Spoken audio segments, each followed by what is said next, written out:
As you walk through the streets of Japan, you may occasionally spot a building resembling a temple tucked between modern offices and apartments.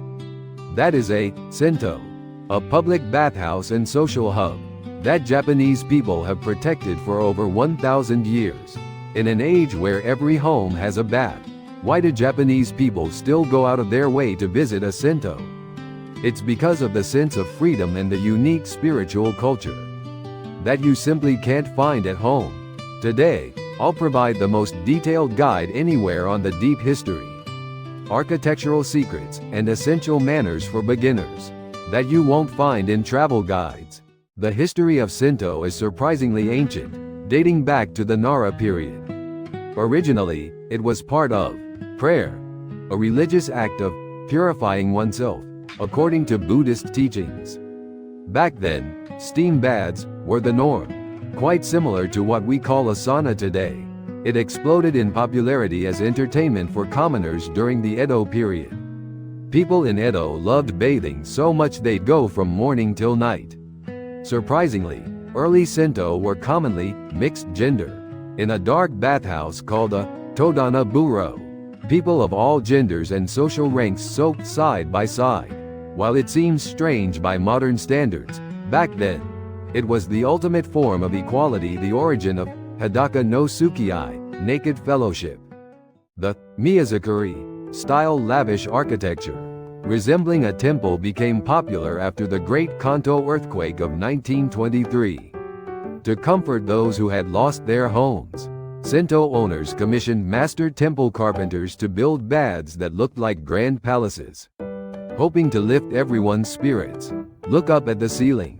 You'll see a beautiful lattice structure called a go-tenho, typically found in castle halls. This is proof that the bath was seen not just as a place to wash, but as a pure land to forget the struggles of daily life. And then, there's the giant mural of Mt. Fuji. Why Mt. Fuji? It's because the shape of the mountain represents spreading prosperity and makes the space feel visually much larger. What's amazing is that these are paintings.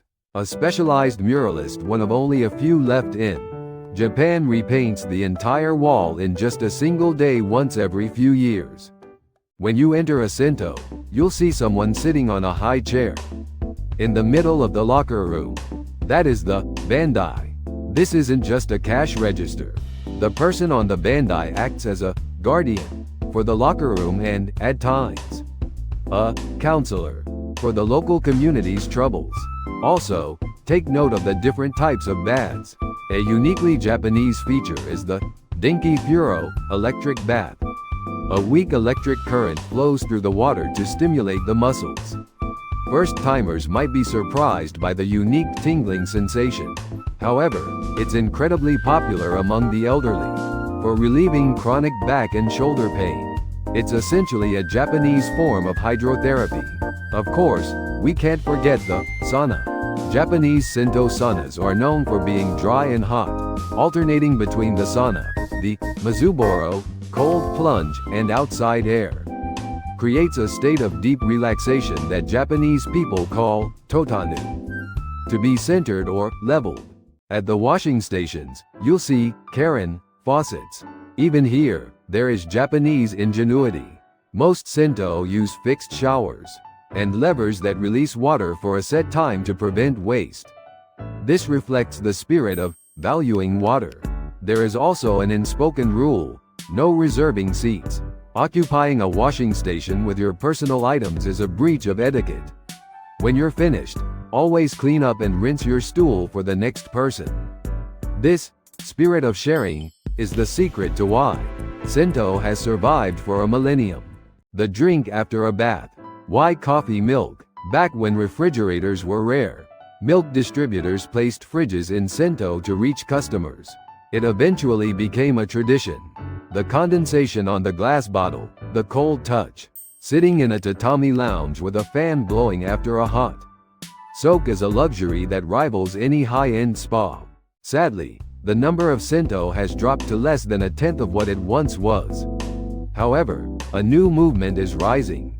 Young entrepreneurs are buying old Sento, adding DJ booths and cafes, and regenerating them as modern community spaces while honoring tradition. A Sento is more than just a place to soak in hot water. It's a place where strangers meet, naked, tear down social walls, and connect as human beings. If you come to Japan, I hope you'll find the courage to step through that Norin curtain. A warm, deep, and true Japan is waiting for you.